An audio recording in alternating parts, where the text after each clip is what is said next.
দেখছেন টিভি9 বাংলার অনিপা রয়েছে আপনাদের সঙ্গে। দেখুন, বাংলার নাতির পিঠে ছুরি বসালো এবার বাংলাদেশ।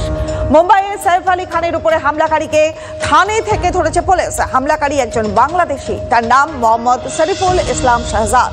6 মাস আগে সে ভারতে ঢোকে। নাম ভারিয়ে বিজয় দাস সেজে মুম্বাই এবং আশেপাশের এলাকায় সে থাকছিল। পিঠে ছুরি মারা দেখেই কি বোঝা উচিত ছিল তদন্তকারীদের? এমন কাপুরুষোচিত কাজ কোনো বাংলাদেশী করতে পারে? অভিনেতা ও পটাউডি রিয়াসতের নবাব সাইফ আলী খানের ওপর হামলাকারীকে থানে থেকে গ্রেফতার করেছে মুম্বাই পুলিশ। जो हमलावर है उसको थाने के एक हाई प्रोफाइल एरिया में उसको पकड़ा गया है।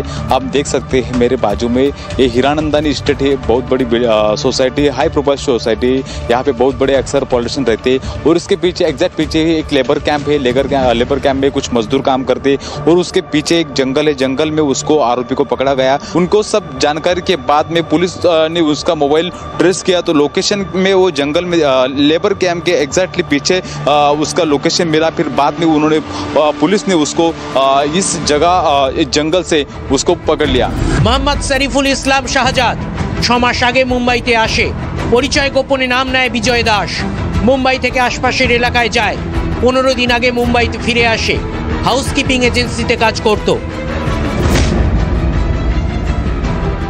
ये जो आरोपी है, यह आरोपी बांग्लादेशी ओरिजिन का है, ऐसा हमारा डाउट है। So there is a primary evidence to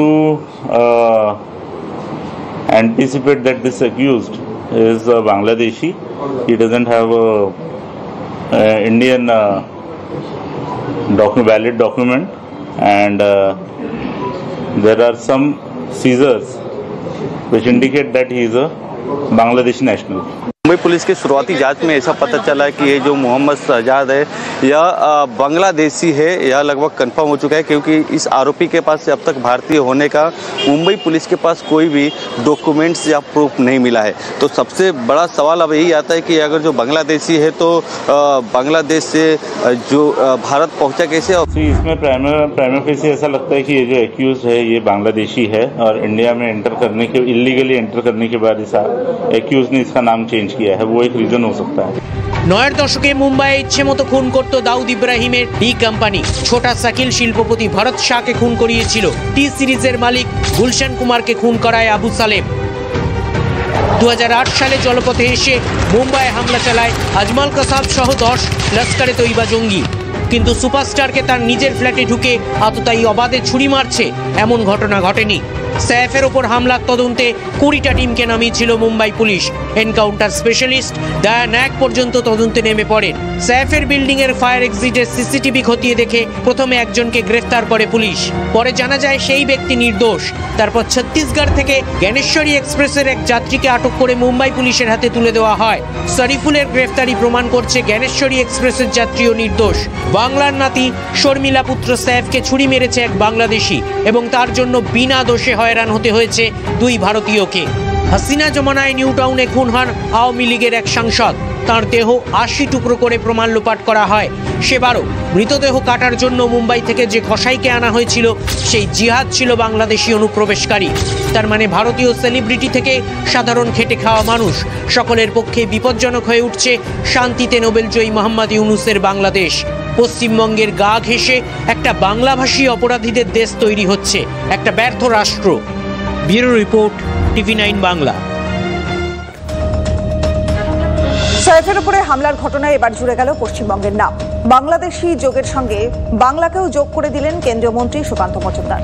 রক্ষণ সামলাতে বিএসএফ এর দিকে আঙুল তুলতে শুরু করেছে তৃণমূল নেতারা। অপরাধ হলো মহারাষ্ট্রে, কিন্তু প্রশ্নের মুখে বাংলার ভাবমূর্তি। সাইফ আলী খানের ওপর হামলাকারী পশ্চিমবঙ্গ দিয়ে ভারতে ঢুকেছে এমন তথ্য মুম্বাই পুলিশ সাংবাদিক বৈঠকে দেয়নি। তবে কেন্দ্রীয় মন্ত্রী সুকান্ত মজুমদার জানিয়ে দিলেন নদিয়া দিয়ে ভারতে ঢুকেছে মোহাম্মদ শরীফুল ইসলাম শাহজাদ। দিদির অনুপ্রেরণা তো নদিয়া দিয়ে ঢুকিয়ে তাকে চালান করে দিয়েছে। সাইফ আলী খানের এই যে আক্রমণ, এই আক্রমণ নিয়ে তো আমাদের বিরোধীরা একদম লাফিয়ে উঠেছিল। আরে বিজেপি শাসিত রাজ্যে হিন্দু রাষ্ট্র হয়ে গেছে, মুসলিমদের কোনো সুরক্ষা নেই, হ্যান নেই।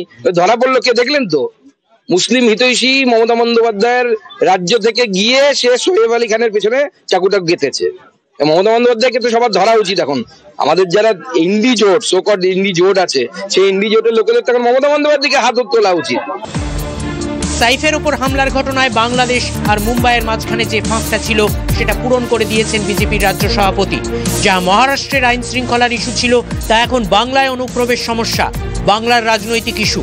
দেবেন্দ্র ফডনবিসের সরকারের দিকে ওঠা আঙুলটা সুকান্ত মজুমদার ঘুরিয়ে দিয়েছেন মমতা বন্দ্যোপাধ্যায়ের সরকারের দিকে।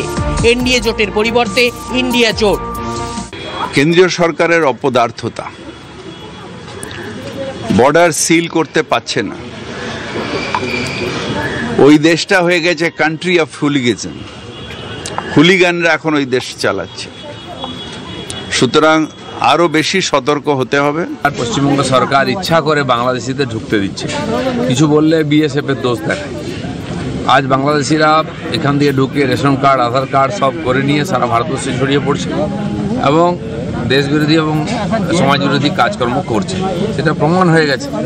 আমরা সারা দেশের নিরাপত্তাকে বিঘ্নিত করছি, এটা নিয়ে সতর্ক হওয়া উচিত। এখন সারা দেশ থেকে বাংলাদেশি তাড়ানোর যে অভিযান শুরু হয়ে গেছে, তার মানে এই নয় যে আমরা যারা এপাশ বাংলার লোক তাদের ওখানে গিয়ে বাঙালি বাঙালি করে যেরকম তাড়া করছে বিজেপি সাজে, সেটা করাটা ঠিক নয়।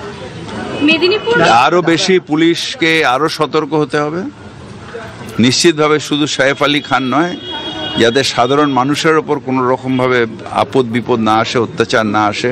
যদি মানুষ তার ঘরের মধ্যে সিকিউর না থাকে, তাহলে ভারতবর্ষে যিনি আছেন তাকে তো বলতে হবে যে যারা রাজ্যে রাজ্যে ক্ষমতা দখলের জন্য সব কিছু করতে পারেন, তো ক্ষমতা দখল করা সহজ, কিন্তু মানুষকে নিরাপত্তা দেওয়া অত্যন্ত কঠিন।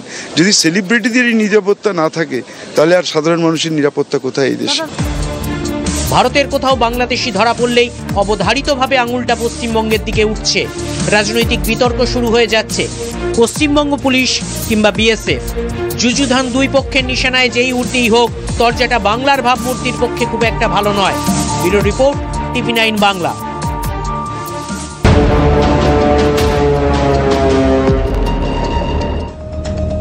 পরের খবরে নজর রাখবো সীমান্তে বাংলাদেশে অনুপ্রবেশকারীদের লাগাতার উস্কানি, বিজেপির মদতে চলছে তাণ্ডব, এমনটাই অভিযোগ। হামলার সেই ভিডিও হয়েছে ভাইরাল। আর এদিকে ঘটনার পর থমথমে মালদার সুখদেবপুর। গ্রামবাসীদের অভিযোগ যে টাকা নিয়ে ভারতে অনুপ্রবেশ করে লুটপাটে মদত দিচ্ছে বিজিবি। শিলিগুড়ি, জলপাইগুড়ির কাঁটাতারহীন সীমান্তে কড়া নজরদারি, চিকেন স্নেকে সতর্ক পেয়েছে।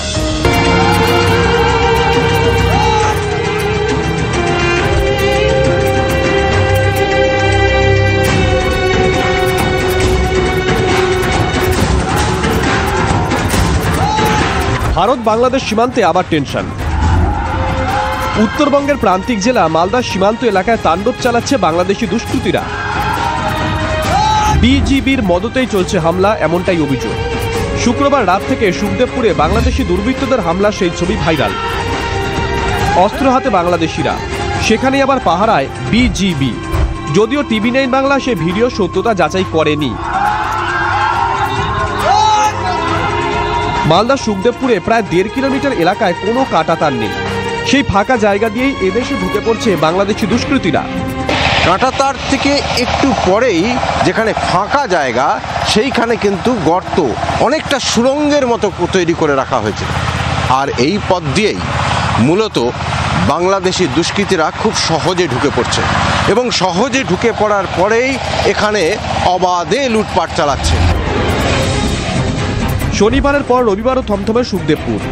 টাকা নিয়ে ওই এলাকা দিয়ে ভারতে অনুপ্রবেশ করে লুটপাটে মদত দিচ্ছে বিজিবি, এমনই মারাত্মক অভিযোগ সুখদেবপুরের বাসিন্দাদের। অভিযোগ, বিজিবির মদতে ভারতে ঢুকে লুটপাট চালিয়ে ফিরে যায় বাংলাদেশি দুষ্কৃতীরা। বারবার এভাবেই হামলা চালাচ্ছে তারা। প্রতি দুষ্কৃতীদের কাছ থেকে 50 টাকা করে নেয় এবং তাদের মাধ্যমেই, তাদের সাহায্যেই বাংলাদেশি দুষ্কৃতীরা এই পথ দিয়ে ঢুকে পড়ে। এবং আমি যে পথ দিয়ে হেঁটে আসছি, এই দূরে দেখা যাচ্ছে সেই পথ এবং কাঁটাতার বিহীন সেই রাস্তা, যেখানে গর্ত করে দেওয়া হয়েছে, যেখান দিয়ে খুব সহজে তারা ঢুকে পড়তে পারে এবং যখন তখন তারা ঢুকে পড়ছে এবং হামলা চালাচ্ছে। ওরা পয়সা নেয় ওই দিককার বাংলাদেশের পাবলিকের কাছে। কেন বর্ডার গার্ড বাংলাদেশ? হ্যাঁ হ্যাঁ হ্যাঁ। কেন পয়সা নেয়? গম কাটার জন্য ওরা কাইটা নিয়ে যাবে। ওরা আপনার যেটি টাকা দিল ওরা কিছু কিনে খাবে, মুরগা হোক আর কিছুই হোক, ওরাই পাঠাচ্ছে। এলাকাবাসীর দাবি, শুক্রবার রাত থেকে সীমান্তে তাণ্ডব চালিয়েছে দুষ্কৃতীরা। অনুপ্রবেশের চেষ্টা হয়, রুখে দাঁড়ান গ্রামবাসীরাও। বাংলাদেশিদের তাড়া করলে পাল্টা চলে ইট বৃষ্টি। নিজেদের ফসল সবজি বাঁচাতে পেটের তাগিদে বাধ্য হয়েই এবার প্রতিরোধ করে জোট বেঁধেছেন সুখদেবপুরের মানুষ। বর্ডার টোপলে আমরা রেডি আছি, তৈরি আছে সব। বিএসএফ আমরাকে বাধা দিচ্ছে যে গন্ডগোলটা করিও না, কিন্তু ব্যাপার হচ্ছে আমরাকে তো ফসল রুখতে হবে। লড়ে গেছিলাম তো, 5 জন ছিলাম অতেই, তারপর বিএসএফ এর গেল। কি নিয়ে লড়ছেন আপনারা? ইট পাথর হাঁসুয়া। এদিকে বিএসএফ কর্তারা গ্রামবাসীদের সঙ্গে দফায় দফায় বৈঠক করছে। বিজিবি বা বাংলাদেশিদের পাতা ফাঁদে পা না দেওয়ার পরামর্শ বিএসএফ এর। আরও নজরদারি বাড়িয়েছে ভারতীয় সীমান্তরক্ষী বাহিনী। বাংলাদেশে এই মুহূর্তে একটা ভোলাটাইল সরকার চলছে এবং ভারতকে উত্তপ্ত করার একটা চেষ্টা হচ্ছে।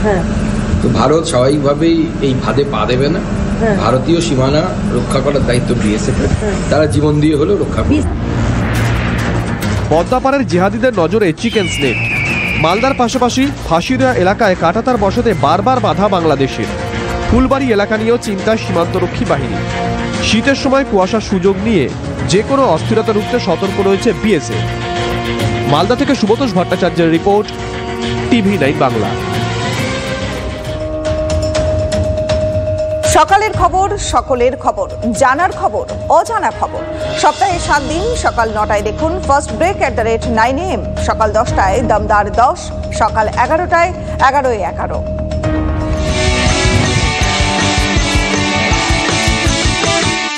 এক কথায়